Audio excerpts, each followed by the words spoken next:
Nice. So, hang on.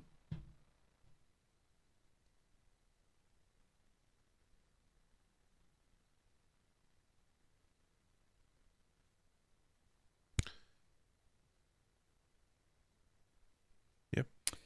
All good. Recording with the new Zoom H2. Two. I think it's a H2N. But this is directly as a result of some kind of technical shenanigans that went on with the last show we did. Yes. And as a result, we are, to quote your good self, rinsing and repeating what I believe was some pretty cool content. So that's why we're sort of going over what we missed with our technical headache.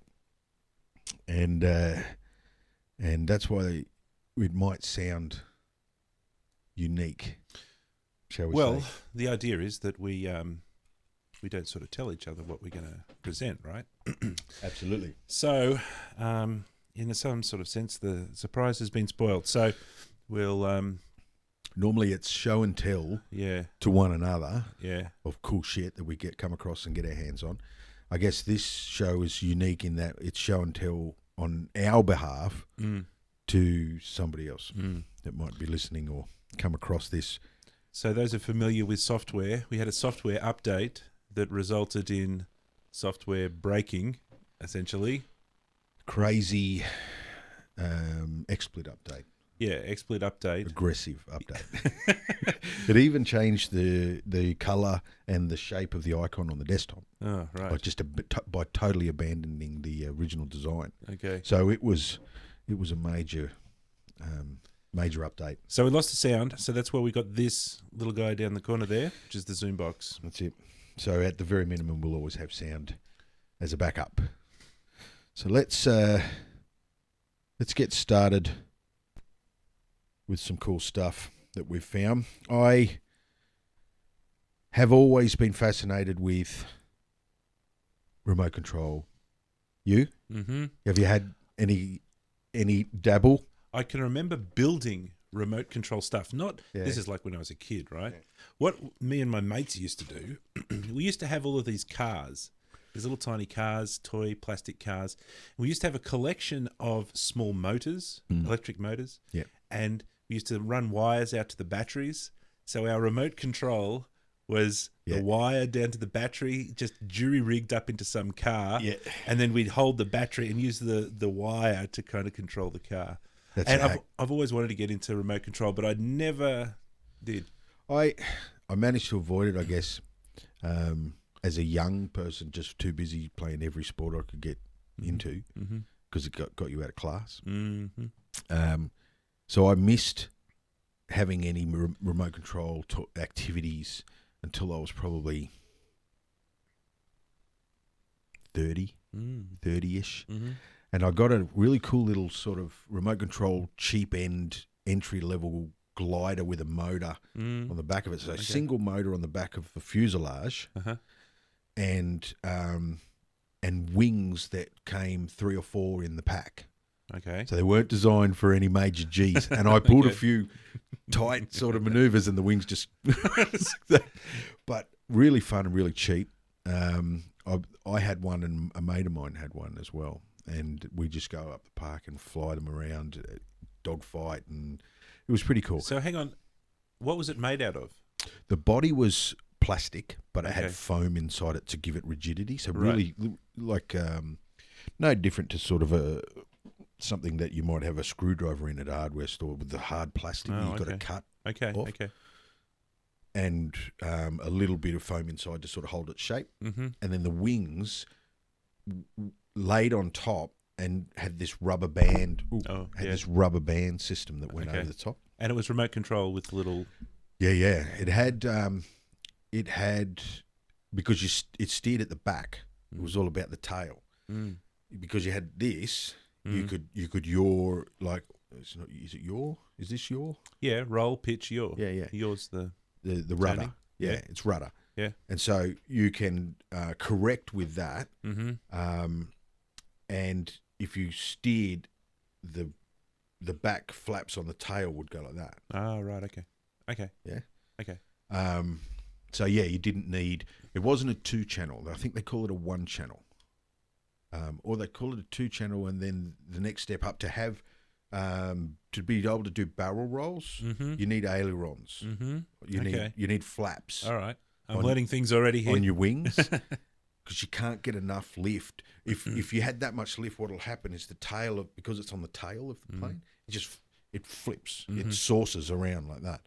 You need them on the wings because that's through the center of the center of gravity, and so it rolls properly. So you've basically got that's an extra servo. Yeah. So you've got fairly cheap versions that are just all set up just to do the basics. Yeah, Okay. but a lot of fun, heaps and heaps of fun, and as a result, I've kept an eye on stuff that's been going on. Now, I'll be the first to admit that there's some disgusting things in the world that are being done with drones and have been for a while. I think it's a lazy way to fight a war. And it detaches you from the emotion of it. But that's a different argument. We don't, here at Voyage of the Geek, we're above the soapbox, the political soapbox, unless it really matters, like when someone screws up a passionate movie. A classic movie, perhaps. Yeah. So I've kept an eye on it. And over the last sort of 10 or 15 years, there's been some really cool shit. And drones, four prop units, quadcopters and more. You know, there's 6, 8. I've seen some crazy stuff. I've seen a guy strapped to a chair on top of about 40 of them. I think I might have seen that too. Yeah. But with great tech in batteries and great tech in motors, these brushless motors, incredible power that comes out of these things, and people are getting them to do some pretty cool stuff. So I wanted to introduce it into the ledger. The geekosphere. Into the geekosphere that we will regularly visit and keep an eye on for developments and newsworthy chat stories and things like that. And so what I wanted to do is go and grab some stuff off the web and have a look at what the scene is up to lately, and came across some really cool stuff. So the first one I want to show you is a great video. It's currently sitting at 1.98 million views for this video. And I think I've mentioned to you, Dan, that this Jada McLean is, I think, this Sea Ulcer Aerial Media. Yep. And at first I thought, I don't know where it comes from, but there's a condition in Australia where when someone else does something really cool and successful, in Australia we have this reaction with, you know what I mean? It's almost bitter. Tall poppy syndrome. Yeah. Greg Norman, when asked, why do you live in the States? Yeah. He said, because if I drive a really nice car down the street in the States, people go, yeah, man. In Australia, you go, arsehole. Yeah, I know. You know what I mean? Yeah. Dickhead, you know. And I think that's inbred into me. So when I saw this, I thought, oh, you're capitalising on something. And then I realised you're capitalising on something. Like, that's really cool. And what we're actually talking about is this. I'm not going to... it's really important... Oh, let me come back here for a sec. It's really important to pay attention to this little setup here, right? Drone fishing, long-tailed tuna. And then, so we're seeing some fish under the water here. Clearly, they're seeing this from the drone, and it's this next shot. That's every coast house, you know, in Australia, with all this kit on the back deck and stuff all hanging. There's lures and everything, and the ingenuity that you know is going on in this session here. And sure enough, they've come up with the idea to strap some bait onto a drone, fly it out to the fish, which could be up to 1 kilometre out there. And the guy back on the beach has got a real powerful game fishing rod, and he just pulls it in. It sounds really cool. It looks even cooler. Okay, so that's the bait on the yeah, he's got some squid here, right? And he's dangling this squid on the water. And he's sort of almost lure fishing really slowly. And it's got it. Yeah. And then they designed a little, if you can imagine a little piece of plastic tubing, they've cut into a washer and then snipped the washer in one place. Okay. If you pull that, it's going to go like that. Oh, yeah. It's so simple, it's brilliant. Because you Okay, so imagine then your drone's gone if it doesn't. Yeah, It doesn't release. Yeah, that's right. You mean drone fishing, like really drone fishing. So anyway, that snaps off. Yeah. And you're just left with the guy with the line. rod. Yeah. Yeah. And he proceeds to reel it in. They get it up on the beach. That's a great shot there. There's a little section that happens in the video, and I do reckon like people need to go and have a look at the whole video because the music track's good. It's really well put together. Mm-hmm. It's a great idea. And this just after this shot here, they take the photo. He's holding the fish, and then he has to lug it so far, like at least 3 or 4 kilometres up a beach, and then up through some rocks and cliffs, and then down through the sand dunes up to this car park. Yeah, they have to do it in stop mo. Not stop mo. Was it a montage? Yeah. Okay. So yes, that was one of the first videos I found on my trek, and that was a very encouraging sign because it indicated people are doing some pretty out of the box stuff with drones as well. Give people toys and they will play. Absolutely. Now, you haven't seen this, right? Okay. This I found since the last show. Okay. Now, this is why I asked you to pay attention to that starting section.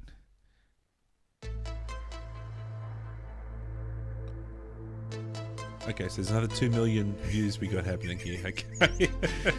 Exactly the same video, right? Except instead of strapping a tuner to the drone, yeah, you guessed it.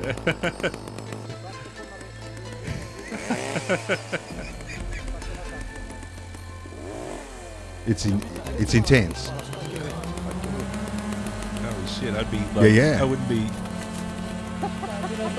It's an octocopter, I think. It's got 8, and the blades are this big on the right. copter. And look at this brave guy. Yeah, no, both of them. This is pretty brave.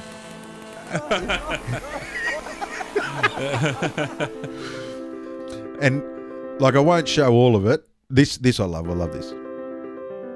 The slow-mo shot's beautiful. Yeah. Just the chainsaw hanging. Now have a look at this. This is what cracked me up. The picture, the first person aspect has to include the blade of the killer. They've got some remote control to start it up. Is that's the deal? I think it's been running the whole time. But the engine's running. It's like the clutch hasn't engaged or something or other. Yeah. Well, I think they've got an auto.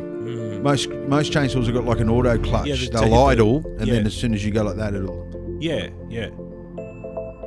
So, I'll flick through because once again, I really want people to go and have a look at that video. And these are the guys that actually created the noodle tail. Mm-hmm. I think it says here, contact the makers of the video, and it's noodle tail videos. So I'm pretty sure this is first generation. But yeah, please check it out because he literally starts flying it around, chopping the icicles off the roof, and then he starts getting a little bit full on with these like big killer raids on the snowmen, taking their heads off and all sorts of stuff. It's a fantastic use of a drone, although wouldn't you freak if it was coming towards you? Yeah. Walking down the street and then suddenly... we should have a look. What's it? 31st of March. You think about it. Imagine those tree felling guys who have to set up all these cranes and ladders and stuff. I don't know. Maybe in the future, they'll be just like zip, snip. see this here. Yeah. What? The one I just showed you is the 31st of March, 2016, and the drone fishing is the 28th of April. What's going on there? Yeah, because they're so similar, aren't they? So how many? What's the dates apart? 31st of April. It's about 30 days, 25 days or something like that. Yeah. You never know. They two could have crazy geniuses come up with the same idea, and it happens. It can happen. Depending on the idea, it has to be a fairly generic same idea. Yeah. So, interesting stuff led me to those crazy campers over at Rutgers. Those crazy campers, yes. They're known for their craziness over at Rutgers, I'm sure. I don't know much about Rutgers. I think it's in New York, but I could be way off, right? I wouldn't. But I know that I've taught motion capture stuff using biped capture data from Rutgers. They've got this incredible free online resource for motion capture data. Right. BHV, behavioral cap files, and what are they? BVHs. Yeah. You load them into for Motion Builder. And, Rutgers. So this is absolutely awesome. Navy and air. It's a drone that is able to fly and also maneuver underwater. So it's literally a new device that was not available before. So we were very lucky to get the Office of Naval Research to fund this work.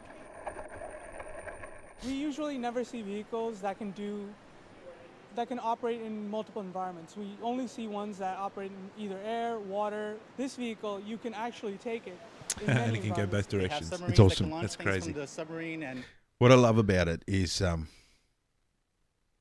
it just opens up the doors, doesn't it? The one thing, and I mentioned it last time I showed you this, this looks like it's wired. So I'm still not sure how underwater radio control goes. So this is what we were kind of discussing last time, is we were trying to work out that this must be the RC. This is the connection to the control. It's not like the power. I think it's got to be the control. Okay. Absolutely. Maybe one of the cables, because I think there's two that's coming out of it. One of them could actually be sucking air out as a land-based ballast. Oh, right. You suck air out, it lets water in through a valve. It can't come back. Right? It goes under, and then you blow the air back in. That's how a sub works. Yeah, true. Yeah. Deploy vehicles from the air that dive into the water, and then from then on they're in the water. They can't come back out. So what this vehicle does is it does all those things. I just it love can get it. out from underwater. I reckon it's awesome. And it can go into the water from the air. So must be a reason why they've gone for top-bottom motors you have too. A threat or you have a mission to accomplish, that's an interesting point. You release the vehicle from a bridge, from a boat. Has a scary aspect to it, goes underwater, doesn't it? Yeah, true. Because even though you might not be able to do radio control, you can definitely do pre-programmed. Yeah. So now, obviously, when it's up in the air, the rotors can spin at 100 miles an hour to keep it up in the air, and it's got to go at a different rate when it's in the water. So I don't know. Does that work? Is that automatic, or does it just spin as fast as it can, and the water just slows it down, and it just does its thing? Maybe the. Yeah, I was thinking too. Maybe the bottom ones are the water ones, and the top ones are the air ones. And when they're not in use, they're in neutral. They're just sort of getting blown. Or they're there, but they just don't do very much. Yeah, I don't know. So that's what the crazy guys at Rutgers are doing. I think that's that's an interesting space, remote control underwater. It's one thing that you never used to see on the toy shelves is a remote control sub. Yeah, and that's why I sort of looked into it. Yeah. And found that getting the radio signal through the water is not easy. Right. Normally a sub has to surface. That's true. In order to radio home. That's true. It's the density of something. No, it'll reflect off the surface. Yeah, it does. It'll reflect. Well, I don't know. Well, it's dense. It's got to be honest with you. Push that energy, the radio energy, has to push its way through a denser. That's probably a denser thing. Yeah, that's a possibility. Just like us swimming, it's the same shit. Different density doesn't act the same. You can't travel through it the same way, and it's the same with radio waves. Sound also doesn't travel well underwater. Sound travels, I think, pretty well underwater.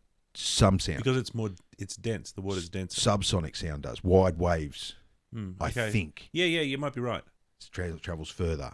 That's and probably why whales don't have Tweety bird noises. They have whales sounding things. Your truth mileage may always vary on Voyage of the Geeks. Absolutely, and I'm still keen to put up my original idea for the wallpaper, which is spurious facts found within. Because rest assured, if we're unsure, we will make it up. Yes, and we will state it as fact. This I found. This is not a recent video. It's Look at this guy. Hang on. Yeah. No, you're right. Let's just take a moment. What has he got coming out of his eyeballs? This is an FPV or a first person viewer. And this is early days actually. This video was sort of posted 20 2014, but I think I remember seeing it maybe a year or so before that. But even if it's 2014, this scene has come a long way. But this was one of the first ones. I think Ryan actually pointed this one out. It's guys racing drones through a forest. I believe it's in France. Hence the Star Wars Endor thing. Yeah. Cool. And when you see it, you very quickly... Have I got that at the wrong speed? No, normal speed. Yeah, when you look at it like this, instantly you're taken to Return of the Jedi, aren't you? Yep. There's something about whipping through tall, slim trees at that speed. Yeah. The forest, because I think if you whipped a drone through an Australian forest, bush forest, not a rainforest, it wouldn't look the same. No. There's something about these trees. There's pine. I think there are a lot of pine. Yep. But as soon as I saw that one's got 3 blades, I think, 3 props.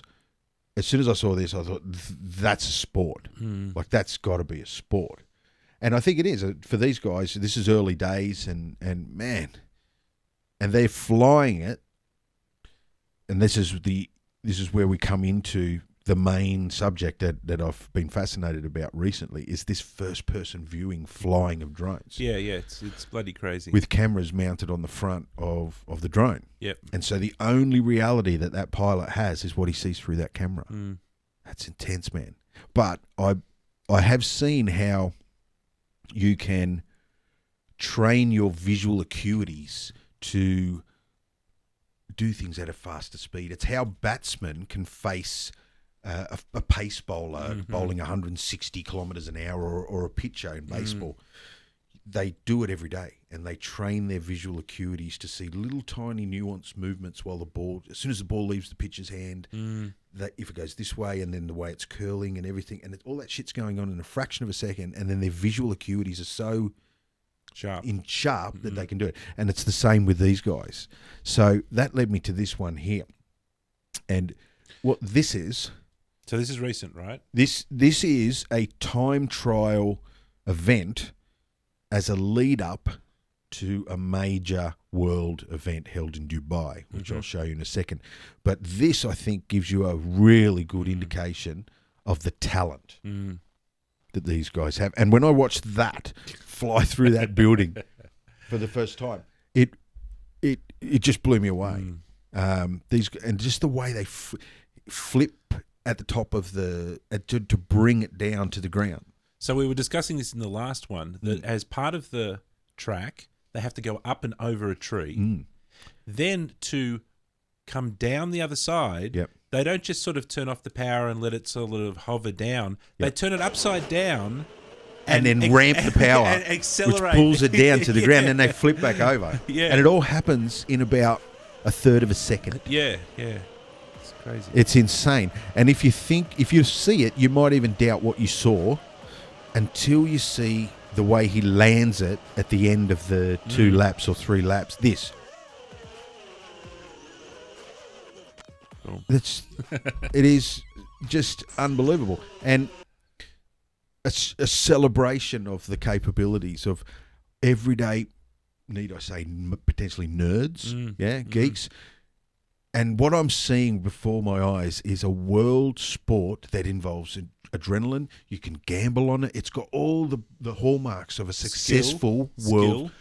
And geeks can be successful. You don't have to be buff. You know what I mean? Like you can come from anywhere. And you can be on the Grand Prix circuit sort of thing.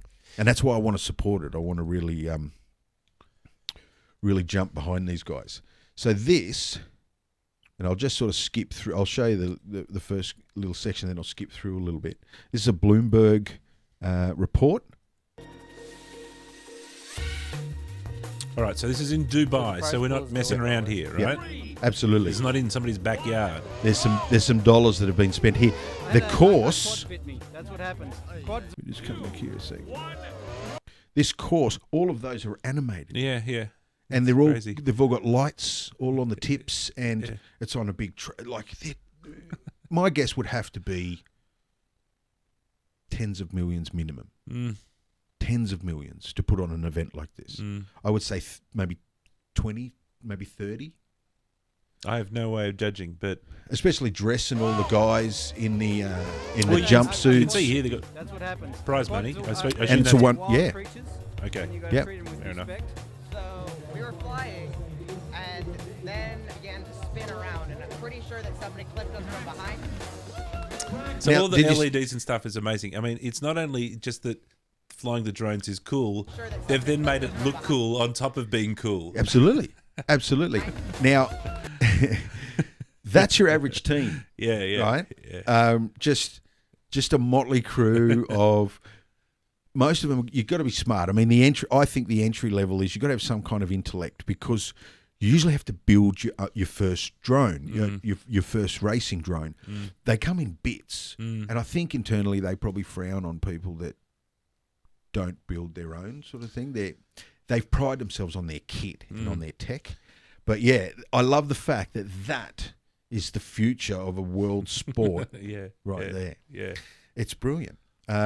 You'd probably have to have it being tweaked and customized a lot to make it competitive. Absolutely. And if you go and check out this, the video is called "Go Inside the World's First $1 million drone race," and it's a Bloomberg video, but you'll find it on YouTube. Have a look at the whole video because it's fascinating. What you'll find is there's guys starting to circulate around the pits and talk to the drivers exactly the same way the tyre manufacturers do for Formula One or the carbon fibre monocoque fabricators and stuff like that.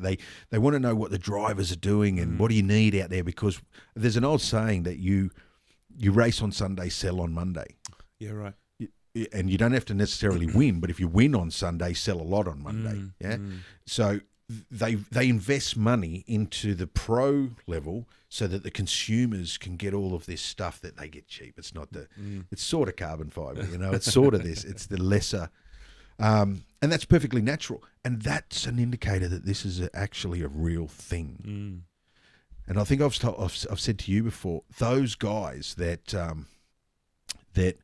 walk around the pits area, they're young. They're 22 years old, 23. They're going to be very wealthy people because they're the same guys that existed when automobiles started racing. You know what I mean? There were little industries that popped off it. Yeah, you can probably draw parallels, right? And there's money in that pro level. Everything costs money. As soon as it's racetrack quality, it goes through the roof. Price goes through for a bolt, for a nut. Everything it's like boats. Put the word boat in front of it, and you double it, triple it in cost. So imagine the potential that they have here to set themselves up for life as independent little manufacturers of the chassis or the goggles or whatever. It'd be interesting to see because you could imagine that this is the type of sport that doesn't cost as much as car racing. Oh, I don't know. It depends. You can probably buy a $600 beat up car and go and race it, but yeah. But I don't think the comparison can hold up the other way. Like this. Yeah, that's right. Like the car racing, they're just crazy money. Yeah. And it'll be a long time. But we tapped onto this the other day.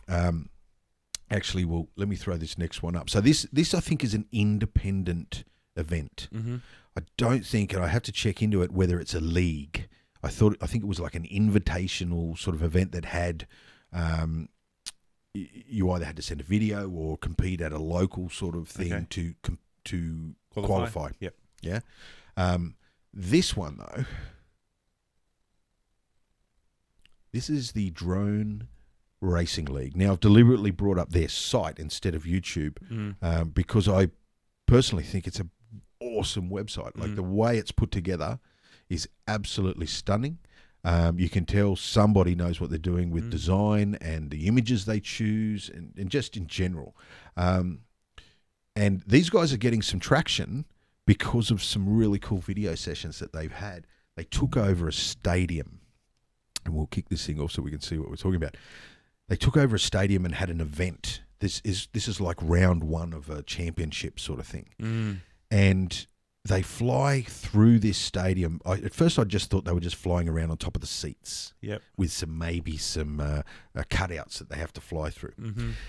Then they started to actually duck down inside the actual stadium, and they're flying in amongst the pillars that hold the stadium up and where they deliver all the hot dogs. And, and then they emerge back out, and the whole time there's smoke in the air. It's a total production. Have a look at that. How sick is that? Yeah. Four-man heats, eliminators, and then they finally get it to a final. And there is a video. You can watch the full video of the event with all the heats, so you can see the full heats and the final. Yep.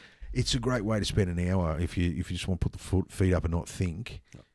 I like what they've said there. Twitch meets Formula One. It's like that sums it up so much, doesn't it? Well, we were talking about it the other day, and especially when you look at video like this, and if you're there live, you see this little tiny pin spot of light that disappears behind things and goes under things, and it's not like a car. There's no roar of an engine of a car so you can hear it coming or anything. And live, it would probably be incredibly boring. Especially if they're going inside the underneath the stadium and stuff. But as a virtual event where you can jump from one drone to the next, and we were talking about even the potential of a chase drone that is like a chopper that can cover the action from wide out. I would tune into that shit every week. I would be loyal to watch that because that is just insane, man. Yeah. At those speeds, to be traveling like that, and at any moment, that's concrete. That's steel. Like we're going to get ripped apart here if we get too close. And they just keep going at that speed. And so what we were saying last week as well is that they're not going to put any, well, we don't know, I don't know, but they're not probably going to put any people in the stadium. They're just using that as the venue. Yeah. All the people are going to be everywhere on Twitch watching it from home. Absolutely. Yeah. And you rarely see a person in the footage. Yeah. Really, so it's like remote control, remote presentation, remote viewing, VR. I don't know. There'll be a Twitch VR in the future, right? And you've got the VR goggles on. Yeah. And you'll have a VR version of Twitch, and you'll be able to first person watch the at the moment races. You can get away with 4-camera 360 rig, but you don't get much top and bottom. You're going to lose out top and bottom, right? So what you can do is use 4 cameras slightly adjusted up, and then a 1 camera on the bottom. Okay, and they stitch together as with just a sky hole at the top. When they get that into a small portable sort of thing, because at the moment the smallest I think he can get is 4 GoPros mounted into this block. I think people 3D print them. Okay. And they all lock in, and you get this square. That's what you're left with, is a square that you can put on a tripod or whatever. Okay, so you can imagine that's coming. Right? Has to come. Somebody's inventing that as we speak. Absolutely. Yeah. Humans, we either go, right, build it bigger or build it smaller relative to what we need, but we rarely leave it where it is. And in this case, it's got to be smaller. Yeah, so somebody will invent some small... We should go and do a bit of research for another show in the future. A small little VR box that'll have a camera pointing in every direction, and you can just glue this onto things, hook it up to your quadcopter, stick your chainsaw on the bottom, and you've got your crazy invention that you've... Absolutely. Get this, though. If they do that, right, if they put a 360 camera mounted on one of these things, first of all, the driver gets instant immersion. Like he gets full sort of encompassing data, and he can virtually move around in it, which means he can go tighter corners. There's a whole bunch of stuff that he can do, because most of the time they have to look straight ahead.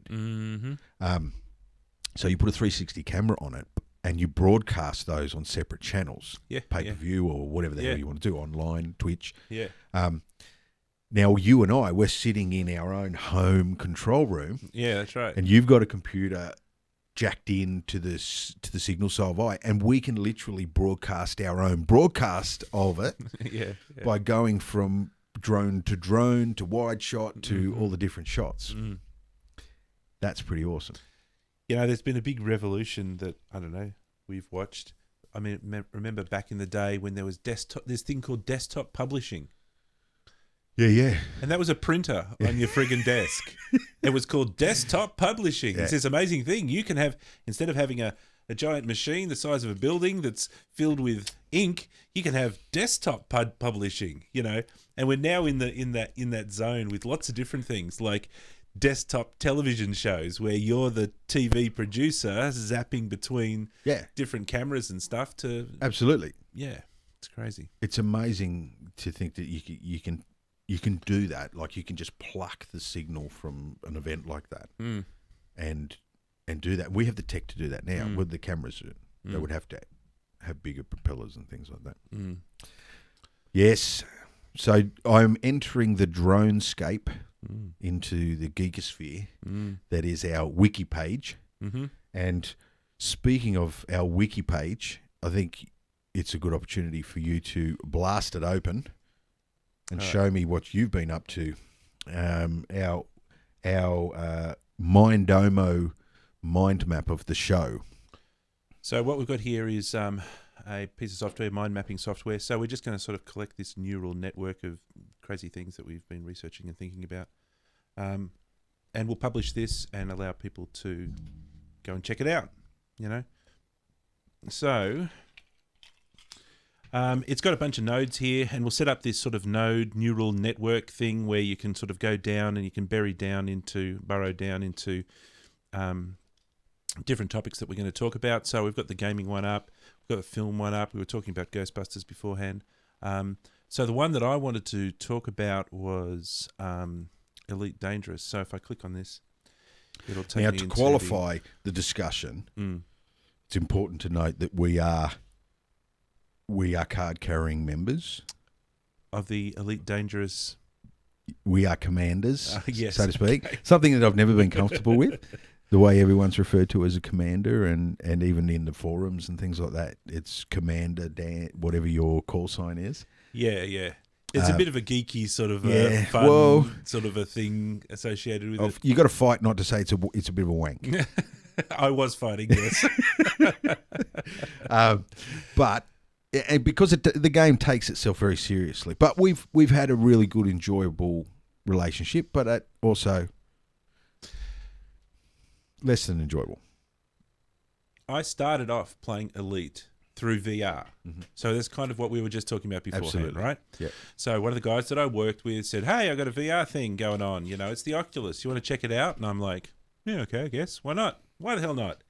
So stuck on the goggles and he fired up Elite Dangerous. And so that means that suddenly you're transported inside a spaceship and you're Commander Dan or whatever. And it was damn cool. You know, it was really, really, really cool. Yeah. You look around the cockpit, and it was rock solid as well. So it didn't skip. Absolutely, there was no lag. This is the Oculus doing its thing. A DK2. Yeah. So you could look around, and the world was just rock solid, and it wouldn't move. And that's the thing that I was looking for, because if the world suddenly jitters left or right or whatever, you lose your. Yep. So anyway, it was rock solid and pretty. And you could kind of see your fake, CG hands in front of you, which is a bit of a freak out. That's kind of cool. And your legs and everything. Like you can see everything except for your head, which you can't see anyway because your eyes are in it. If you can get up out of the seat and look back at yourself in the seat, the avatar of you, and it's headless. They didn't even model the head. Yeah. It's surreal, isn't it? Yeah. So as soon as I finished that, I thought, well, I'm buying Elite. Yeah. So I went and bought Elite. I was the same. That's exactly how I could, except the same guy, Dale, stuck the headset on me in the classroom because we were letting students actually have a crack at it as well. Okay. And I was hooked within 10 minutes. I didn't know about the centralized account thing, that you're a commander that actually has a reputation in the universe. Oh, yeah. And I exited the space station and just started shooting people. And Dale was not happy because it was on his account. It was on his account. Okay. Yeah. But so I did the same thing. I ran out and bought it. The same. Ruined his reputation. All right, so on the show previously, we went off into another little tangent because, as we've already alluded to, there's some good things about Elite and there's some not so good things about Elite, which I suppose is not really the topic of this discussion. No. But, yeah, I was looking for a word, right? I was looking for a word to describe when you both like something and hate something.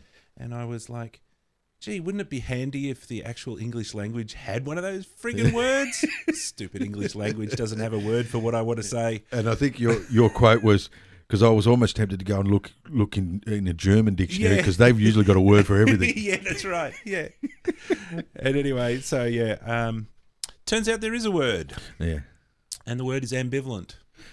And I love this word since you've educated me on it. I don't think I've ever used it. And didn't thoroughly understand until you told me what it meant. And go ahead, give us the definition. And if I before looking up the actual definition wanted to actually describe what it meant, I would have thought it meant meh. It meant in between. I couldn't care either way. Yeah, I couldn't care either way. But it's actually the complete opposite of that. All right. Yep. So the word, when you break it down, ambidextrous. You know what ambidextrous means? Yeah. It means both. Ambi. Left and one and other. Yeah. So ambivalent is ambivalent, and valency is like something in chemistry, and it's a strength. So it's both strength, ambivalence, ambivalence. And so that's kind of what I feel a bit about Elite Dangerous, which is actually makes it a little bit more fascinating because you get to go rah, rah, rah, but you also get to grumble as well. Yeah. And I'm exactly the same. We're both exactly the same. And we play the game totally differently. Yeah. I'm a hunter. That's true. I'm a hunter. I kill. I play fair. I don't rob people. I'm not a pirate. You know what I mean? I don't steal. Yeah. I won't blow you up and then steal your gold. I'll let it float in the. I'm blowing you up because you had a bounty. I kind of like when some of the commanders come up and they attack you, right? Yeah. And you know that they're going to attack you. And to sort of respond to what you just said, they say, "This is a robbery, not a murder." Yeah. So. It happened to me. You got me into long haul rares, going for rare goods out in the middle of nowhere. Yeah. And I went out to buggery, man, and I was full to the brim, and it was going to be a ridiculous $20 million payday sort of thing. It was crazy. Yeah. And I got held up, and I was green. I didn't know, and he said, "Drop your cargo, and you can live." Mm-hmm. And I'm a hunter, right? Like it's guns first. Red mist descended. Yeah. So as soon as I squeezed the trigger once, there would have been at least 5 bullets that maybe left the gun. Yeah. I was crippled. I had he blew me out of the sky. So I'm having to buy another ship. I lost my 13 million. Yeah. I had to buy all that stuff too. That's the worst. So I stopped trafficking rares around the galaxy. But yeah, we both have a very ambivalent relationship with Elite Dangerous. So we can talk about that a little bit more, perhaps in some future thing. But I really wanted to focus on something else. First, actually, before focus, of course, detour. That's the way that we operate here. So this is the wiki page. This is the original version of Elite. And another thing that I want to research from 1984. 84. And now I remember playing this back in 1984. So this is part of my ambivalence, on the right? Commodore 64. I think we developed. Commodore 64. I probably even remember down here. This is what I really actually reacted to down the side here, which you might not be able to see. Oh yeah. No, I got it. Some of the computer magazines from back in the day. Yeah. Is it here? Yeah. And anyway, it's getting a it's a 9 out of 10. It's getting this one here, Golden Joystick Award. And Z-Zap magazine. Z-Zap, I don't know how you even pronounce it. Yeah. The Z-Zap 64. And I used to read that magazine that's where and look, it's dual platform. C64 97%. Yeah. And Amiga 98%. Right, 9 out of 10s up and down the board. Dual platform. Well, I never played it when I was on Commodore 64. I don't think I ever got a game working on the useless friggin' thing. So on the Commodore 64? Yeah, no, I just went and played football. Oh, did you? You know how you used to have cassettes to Yeah. store data? Yeah. You know what I used to do? Okay, now nobody listen to this because this is piracy, fuck. This is actually piracy. Yeah. I used to have, you know, those back in the day, okay, and this is only people who know this stuff. There used to be cassette recorder thingies that you used to buy, and you used to sort of, you know, you sit them on your shoulder, right? You walk down the street with your cassette, and it's this big boombox. For your boombox, yeah. Right, yeah. right. And the one that I had two cassettes. Dual. And With you- a recorder. For one to the other. They called that dubbing. They did. And they got so good at it that some of those boomboxes came out with high-speed dubbing. Oh, I don't think I remember that. Yeah. So you could literally pirate the content Yeah. at high speed. Yeah. So yeah, I wasn't above doing. So you that, were ripping so- all the programs Yeah, for the yeah. C64. Yeah, I don't know quite what I was doing, to be honest with you, because I'd already bought them. I was making copies or something. But anyway, you were probably selling them to your mates. I think I was mostly fascinated with the fact that you could actually you put could do it. You could Yeah, do yeah. it. You could Yeah. you could hack and do it. Anyway, what I wanted to actually just talk about here is the game itself, because specifically the size of the game. Now, remember, this is still a diversion. We're still in diversion territory here. I don't know how big the game is, Yeah. but here on the website, they're talking a little bit about it and how it was made, and they're talking about using up the last few bytes of the computer. Oh, really? All right. Yeah. They're also talking about the development, about how it was kind of a shooter. Yeah. Okay, and this is wireframe graphics. We're Yeah. talking this type of thing. Asteroids. Yeah, asteroids. But David Braben, who invented this, had actually, he was actually rendering 3D objects with the wireframe, right? Yeah. So it's not 2D flat surface. It's asteroid in its line vector. Yeah. It's pre-bitmap, Oh yeah, yeah, pre-raster. yeah. But yeah, definitely three-dimensionality is there. It's wireframe 3D. So he's got a sort of a shooter game, which is essentially two laser beams and a spaceship flies in front of you and you shoot. Yeah. Then next, what he clicks onto it is a universe. As it says here, I think he has a 7 galaxy, 256 star per galaxy universe. Okay. Yeah. You can kind of understand why there's 256 stars. Yeah. Because he's really compacting this down Yeah. into And he's managing that procedural Right. space in such a small data format. So, and then he has the trading module, I think, that goes with it. So once you put all those three things together, that means that you can fly through 256 stars times 7 galaxies, Yep. trade and shoot. Yeah. And- And each star has, like, you can stop at each star. Yes. But those are not, those are procedurally generated. Yeah, So they're never stored anywhere. No. It's just when you get to a location, it calculates what its name will be. Yeah. And every time you go to the same location, it calculates the same name. Yep. Yeah. And so all of that game compacts right down. And it says here, now I want to find out sometime in the future, but on discs. So we're talking about on floppy discs. Yeah, 1.4, Megs. 1.44. Right? You've got images that are bigger than 1.4 megs. Nowadays, very, very rarely is an image smaller than 1.4 megs. Yeah. That's crazy small. That's right. And they're the little square plastic No, they would have been the post floppy. Oh, the floppy ones. I'm pretty sure they'd be the floppy ones. It would be. Yeah. So they're the not what. Were they still 1.44 meg? I think approximately. Yeah. Yeah. 9-inch.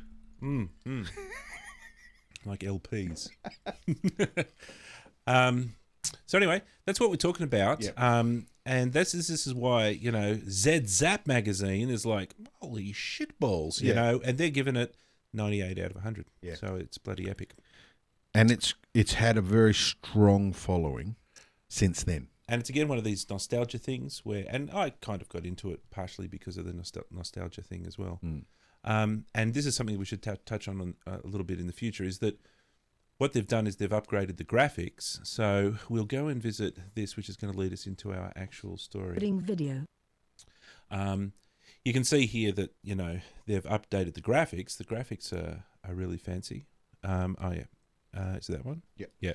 So they've updated the graphics really, really good. And this is where the ambivalent bit comes in for me, is that it's probably the game design that's still lacking behind. Yeah. Aesthetically, it's stunning. It's- Its sound field is beautiful. That's one of the very strong things about the game is the sound design, and that's one of the topics that we're heading now. So, they've got in the original game, they've got the Thargoids, which have about the cheesiest name ever invented for an alien race. Like the elite universe is all human centric. Yep. But yeah, there's an alien presence. yeah, the Thargoids. All right. So they've been kind of teasing, well, not really teasing, but everybody's expecting that the Thargoids are going to turn up in the new game, of course, as you do. And so what they've been doing is they've been so there's no aliens in the game, and so they're starting to tease alien things. So what I'm going to do is play you a little bit of a video here about this particular commander who's flying out in the depths of space somewhere. Oh, perhaps we better backtrack and tell everybody what he's doing. Well, no, just the world. Oh yeah. Okay, because the previous one had 7 galaxies times 256. Yeah. Well, we've upgraded a little since then, And right? then some, yeah. So now we've only got one galaxy. Yeah. So we're just going to have to accept that there's only going to be one galaxy. Yeah. But there's now 400 million stars in the galaxy. And a lot of those stars have multiple planets. Yeah. And they're binary star systems, and a lot ports of them anyway. and planetary landing on some of those planets. And yeah. It's a big universe. And it's also modelled off our own universe. And even though it's procedural... It's procedurally accurate. Yeah, it's procedurally accurate, and it incorporates the known data. Yeah. So they've taken some sort of star map from Absolutely. starmap.com. Yeah. And that informs the procedure, but also forms the known space. So there's Alpha Centauri and whatever, and they're actually what they are. The way things behave relative to Big Bang and all that, like location within the galaxy, that's plottable. To within a tolerance. And they just work within those tolerances based on what they know. So we've got 400 million stars, and you can fly around in between them, and the humans inhabit just this little tiny bubble. And anyway, alien artifacts have been turning up, Dave. Yes. In the universe. So, down on planets. The barnacles. These barnacle things, all right. But before that, little things have been floating around in space. So that's what this guy's looking at here. Is a little object floating around in space. Now, these objects have been like emitting sounds, and people have been scratching their head as to what it means.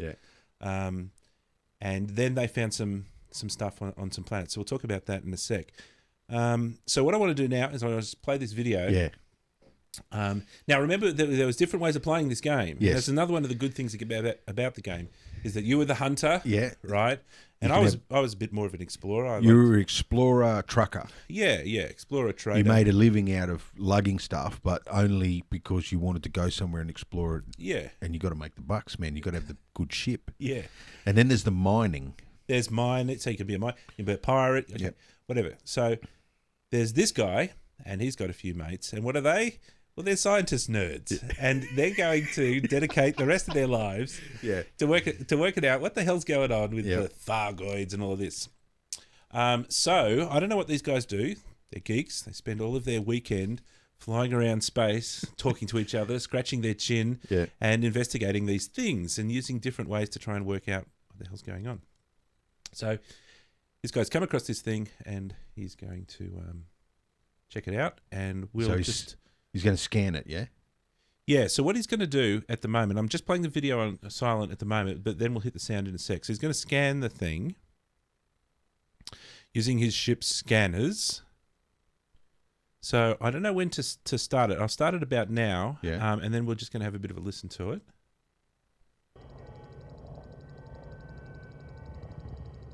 So it's just getting organised.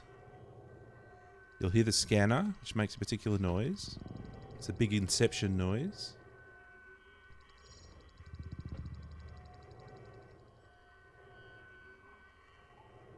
Oh, what the hell?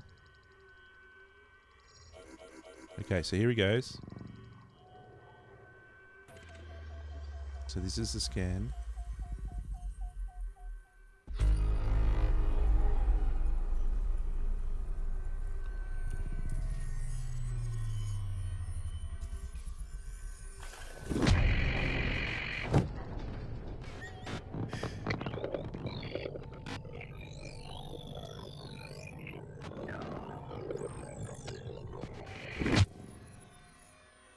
Okay. That's so well done, man. Like if I was out there and everyone's gone to bed and I've got the surround sound, right, and I'm doing that, Yeah, yeah. and that sound starts talking, I would be spun out like you wouldn't believe. Especially the way it kicks the whole ship sideways and kills all the power. Yeah, yeah. So the sound design is very cool. And so just to sort of recap, he scanned the thing and then, it kind of took over his ship and it shut down the ship. And then it broadcast this weird sound. And then everything went back to normal. All right. So this is kind of happening, right, very recently. And this has got 92,000 views because this guy put it up on the internet and he's like, hey, look what I found. And everybody's kind of going crazy about it. So let's investigate a little bit. Yeah. Now, the first thing I want to do is go over to the forum. There's a forum about it up on the Frontier. So Frontier forum. So then there's going to be 4 million posts, and there's this breaking news, blah blah blah. And these are this sort of scientific gamer geek community that's like writing. It's like their newsletter. Yeah. And they're this is also where they're gathering their data and they're discussing it and everything. Also, there's what I've got here is the BBC. So it kind of made it to BBC because they found the message inside the sound, because there's a message inside it, right? Yeah. So they found it. So now what I want to do is just go on a little bit of an exploration and just check out what they found and what's going on. So our next stop will be SoundCloud.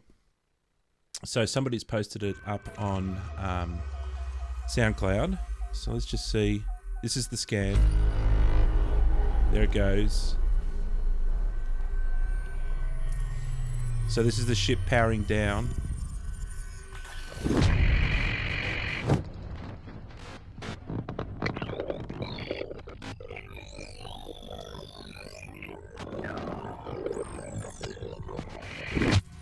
And that's the message. So there's that message. There's some sort of coded message hidden in there. Yeah. So how are the geeks gonna find this damn message? They're gonna have to pull this thing apart, and I don't know what they're gonna do. But because they're geeks and they're on the internet, they found the message. So the next thing I'm going to do is show you how they found it. And what they've done is, let's maybe go to the BBC. We'll let them sort of show us the results. And this is the message here that they've found. And the way that they did it is, these are the geeks, right? Yeah. They spectrally analysed the sound wave, the snipped out sound wave. It's not serious if it's not spectral. That's right. That gives it the scientific credibility, right? So anyway, this makes it up onto BBC News. Players probe elite game space mystery. Blah, blah, blah, blah, blah. And so we see different things in here.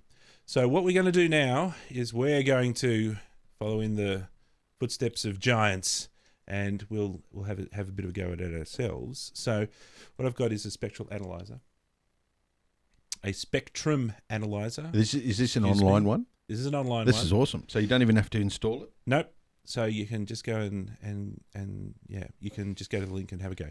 So then what I've done is I've also downloaded and snipped out the alien message. Just the message. Just the message from the alien. So if I just, right before your very eyes, choose this sound, I need to turn on this one as well.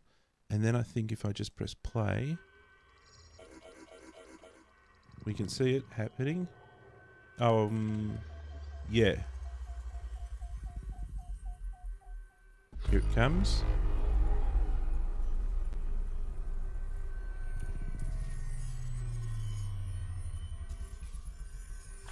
Okay, so here's the message.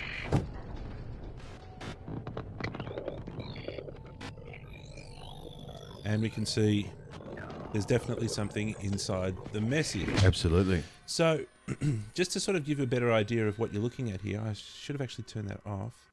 But anyway, if we go back to the BBC so we can see the message, what we're looking at is These are the frequencies inside the sound waves. Yep. So there are low frequencies, which are the low sounds. There are high frequencies with the little tinkly high sounds. Yep. And when you map them out on a spectral analysis, you get these patterns appear. Yeah. And so this is what they've encoded into the sound waves, and this is how the guys found it. Next question: how do they do it? Yeah. And what does it all mean? Yeah. What's it all about? Okay, so what is it all about? Well, there's another thing that they found in the game is there's a whole bunch of planets, a small number of planets, that have these strange alien, I don't know, they kind of look like alien plants. They're called barnacles. Yeah. Okay. So They just sort of come up out of the ground. yeah. And you can land next to them and take your moon buggy out and check them out. Yeah. And these scientist dudes from this geek scientist thing have been poking and prodding and shooting lasers and scanning and trying to work out. Shoot it. Shoot it. Trying to work out what they are and what they do. Yeah. So the two factors are we've got these barnacles on the planet and we've got the message. Now the message appears to have a circular thing with an arrow thing. Yep. And this is generally interpreted to mean by people who interpret images that this is a planet and it's referring to the barnacles. Okay. But the interesting thing is that the players found the barnacles before they found the message Yeah.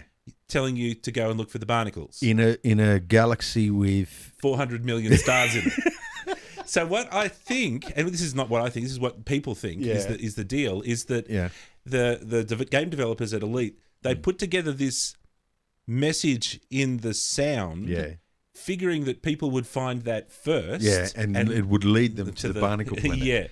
So now they're in a position where they've got this fascinating thing, but it has no purpose anymore because they've already found the planet. Yeah. Has that been confirmed yet? No, I wouldn't. Not to the best of my knowledge. So it still might not be. Still might not be. Nothing's ever confirmed because it's just you can see what this is. Yeah. And your guess is what that means is as good as anybody else's, really. Would you, if it was your company, if you were Braben, right? Is it Braben? It's Braben. Yeah.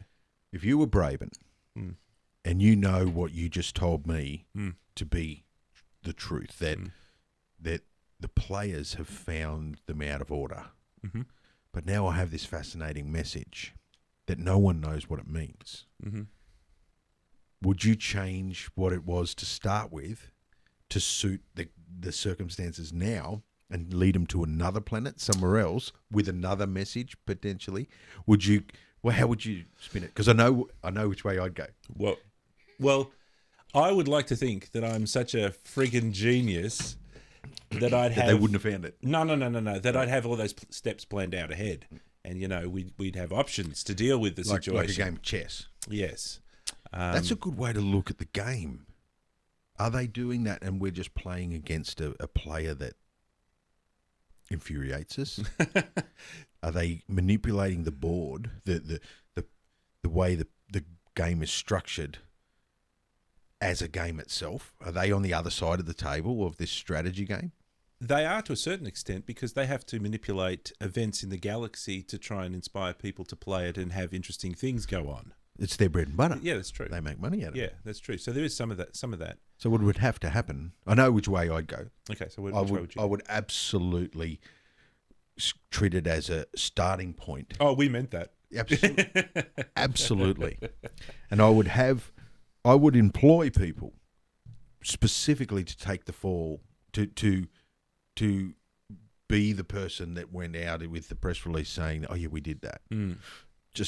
I'd employ them specially for that. This is absolutely brilliant. It's the use of audio to create imagery to lead you. It's an X marks the spot, so it's got mystery. The number one buzzword in marketing is the question mark. It's the mystery. It's so alluring. So this is good. They need to do this. I think it needs to. Too much recreate the reality. I need more reality. I need more story arc to play off. Yeah. And it needs to be omnipresent. Yeah. It can't be. It always feels like it's over there. Yeah. You know, you pull up into a space station, you look at the notice board, and it'll tell you You check the Galnet or whatever, and it's always something over there. Especially the important stuff. Okay, now we're going off on a bit of a tangent, but these type of games, these procedurally generated games, they still lack something, right? No Man's Sky, this game that's going to come out. It's out. It's out, Yeah. okay. I don't know what it's going to be like, but it's still got the same problem. It's like, what are you doing? Why? Yeah. And it's like, no. We have 4 billion stars. Yeah. And it's like, yeah, I know. Yeah, it's great. It's great. But what are you doing? Yeah. And so what it's doing, it's designing the world, but it's not designing the game. Yeah. And it's the same with other things. You can go online and get something that'll design music or it'll design something. Yeah. But it still kind of lacks that soul. The world is only part of the process, and music is a great way to think about it. Like, we see those pieces of software that help you structure chord progressions and things like that, and that can make it really easy. There's arpeggiators. You can make it sound like music. Absolutely.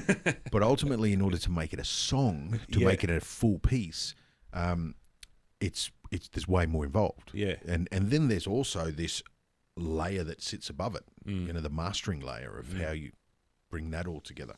That's game design. That's the way game design should be done, I believe, is in the mixing, the mastering of narrative and function. And one of the complaints about the people who design Elite Dangerous that has been leveled against them is that they don't play Elite Dangerous. Okay. To play Elite Dangerous, you have to fly across the galaxy and pick up a thing and take it to dirt and do this and do that. Yeah. And it takes all bloody weekend. Yeah. And you have to be a super geek nerd who sits there and just loves doing that. And the game designers themselves are designing a game where they probably don't have the time to do that. And so they don't get the first-person experience of some of the negative consequences of their game design choices. they certainly wouldn't understand the frustration.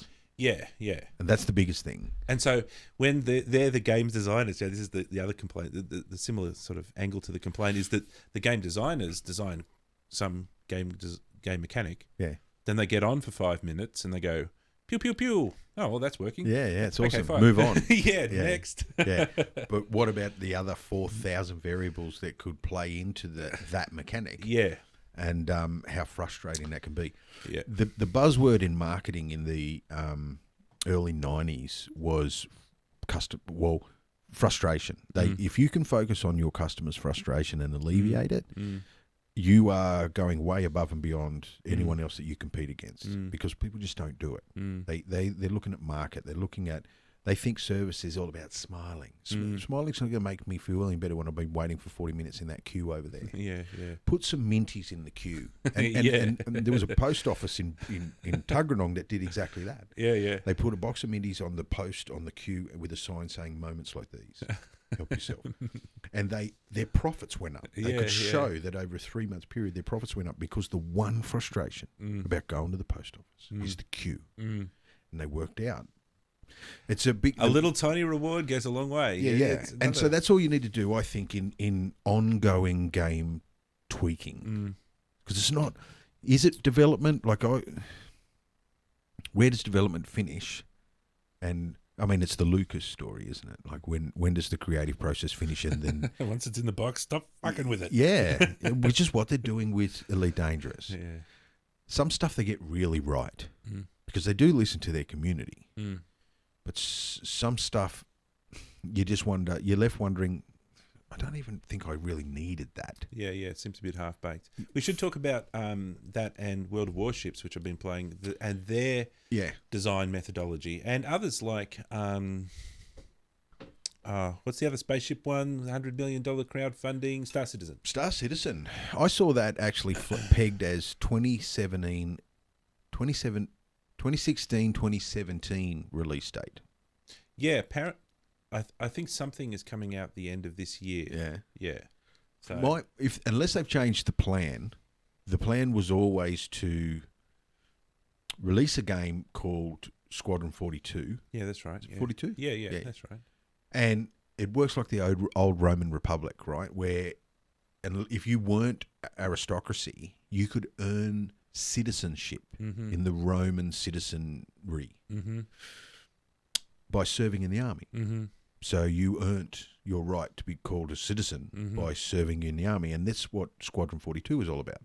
In order to be a citizen in Star Citizen, you've got to earn your wings. You've got to earn the right to be called a citizen, or you've got to pay your way in, which costs big bucks. I think that's where the ships come in too. Like, you know, it's a real world money commodity. There are people that have spent 30,000 real world dollars on Star Citizen ships, and the game doesn't exist. I know, it's an amazing phenomenon, isn't it? Is it in alpha? I don't know what they're calling it. It's some sort of flyable. Well, like I was saying before, they've got different modules that they're building it in a modular way. So they have a flying bit, and then a walking bit, and then a shopping bit, and a shooting bit, and then slowly they'll click them all together so you can fly, shop, walk, and shoot. Yeah. Well, I think it's safe to say that we will continually come back to Elite Dangerous, but I think it's also safe to say that we'll definitely be looking at those other two games. I want to see No Man's Sky. I want to see what it's all about. I found out today that the animals that you walk amongst on the planets, they're aware that you're there, and some of them want to eat you. Yeah. And I think there's also the rigs are procedural. Robot drones and stuff that can come hunting you. And I think they're the bad guys, that you're the antagonists sort of thing. Yeah, because all of the trailers for No Man's Sky, all of the early gameplay and stuff like that, it looks beautiful. It's stunning. It looks serene. And then and then the trailer finishes, and you think, and then they might show a little bit of cockpit stuff, but the actual on the planet stuff just seemed like walking around trees and stuff. You know, and the animals just sort of didn't even recognise that you were there. The derogatory term for these games is walking simulator. Yeah.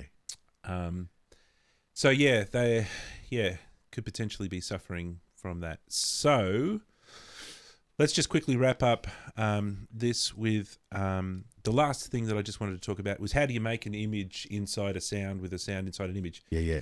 If you can plot out a sound into an image, you can obviously do it in reverse, right? So if you can use whatever this spectral analyzer machine is, right, to turn it one way, you can do it in reverse. Yep. So the way that they make it, I do believe, is that they'll start with a background sound, and then they will use the reverse version of this, and they'll just go into Photoshop and they'll knock up a few circles and a few things, and they'll turn that into a WAV form, and then they'll put the two together, and that's why you get this sort of noise that appears over the top of it. Yeah. And that's how you construct the sound. So I wanted to end with just having a look at this little YouTube video, which is using a piece of software that does that. So it takes an image and it turns it into a sound. We might maybe download some of this later on and actually have a bit of a play. So we'll have a quick look. We won't watch the whole thing. But I suppose what you can see when you start watching it is that there'll be low frequency noises, which are the low sounds, and then there'll be high frequency noise. How it's actually calculated, I'm not really sure. But you can kind of see how it works when we play. So let's go.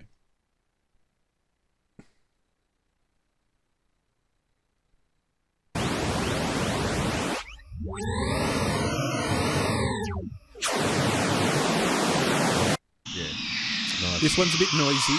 Yeah. It's all over the place, really. Gets lower at the end. Yeah.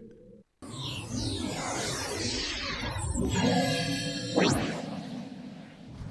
pretty cool, that one. Yeah. So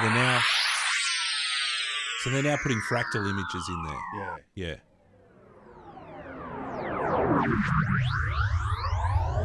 So we'll do one more. They sound awesome. So and it's all relative to a play bar. Yep. And time. Yeah. So as you drag a play bar through time, that play bar plays across an image, and where the pixel changes in value as it hits the play bar registers a frequency. Yeah. So if there's a very bright pixel down the bottom, that means Yep. a loud low frequency. Yeah. If there's a dull pixel up the top, that means a very soft, tinkly high frequency. Something like that is how it works. Yeah. Yeah. We did the particle, you know, the ad where the water comes down in the shape of things and lands on the car? Comes down as a vaguely. smiley face Yeah, and yeah, arrows yeah. and drops of water. Yep. What that was, I did a digital version of that, Mm-hmm. but using the same method as the real life version that they used for the, it was a Hyundai ad, I think. And what they did is they built a water rig, which is a long tube with 256 Oh, okay. nozzles, Yeah. right? And those nozzles were computer driven. Yep. The open and shut Uh-huh. for the nozzles were computer driven. And what they worked out is that they can create any luminance map, black and white image, Mm-hmm. and drag it across a play bar. Mm-hmm. Yeah.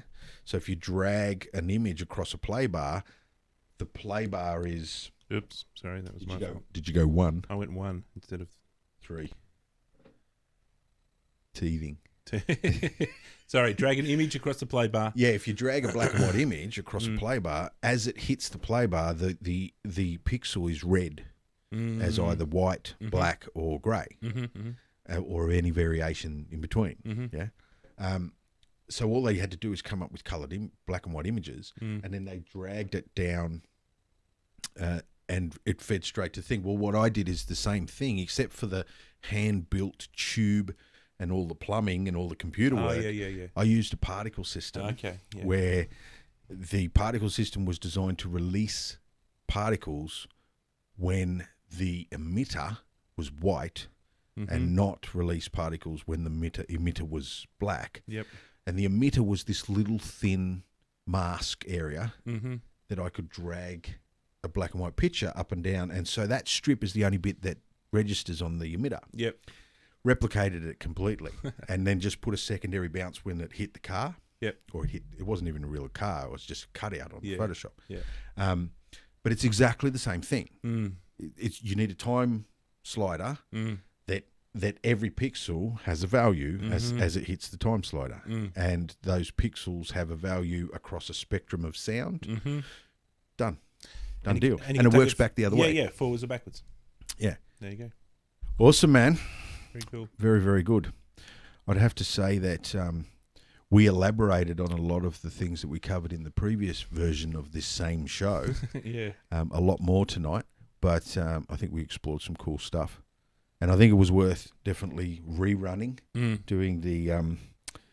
so this is Voyage of the Geek, episode 3 one more time. 3B. We should call it that. 3 brackets 1 or whatever.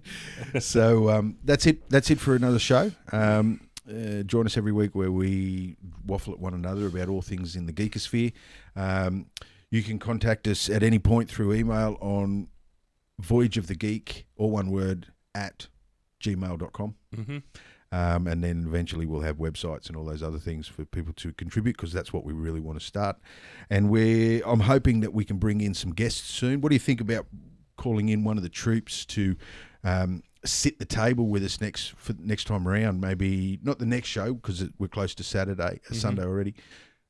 Well, the one after, let's bring in our first guest and Let's see if we can find somebody who's willing. pick their brain. We certainly know enough interesting people. That's true. In our line of work, we come across some great, interesting people that have travelled, that have worked in the games industry, in the film industry, and way more interesting than us. Absolutely. So that's where we're heading, and let us know if you've got any feedback. If you liked the video, like down beneath, and subscribe and contribute. It'd be great. That's it for us. Cheers, guys. Any parting words, Dan? Well, we're talking about call to action, right? This is the call to action where you have to end a video by asking people to go and do things. Yes. All right, so my call to action is, how big is Elite, the 1984 Elite Dangerous Yep. game? Yep. So anyway, that's my question for you. Leave your your educated opinion / guest / knowledgeable / truth may fact vary in the comments for the video. Yeah. Absolutely pleasure catching up with you as always, sir. Cool. Good on you, Dave. See you next time.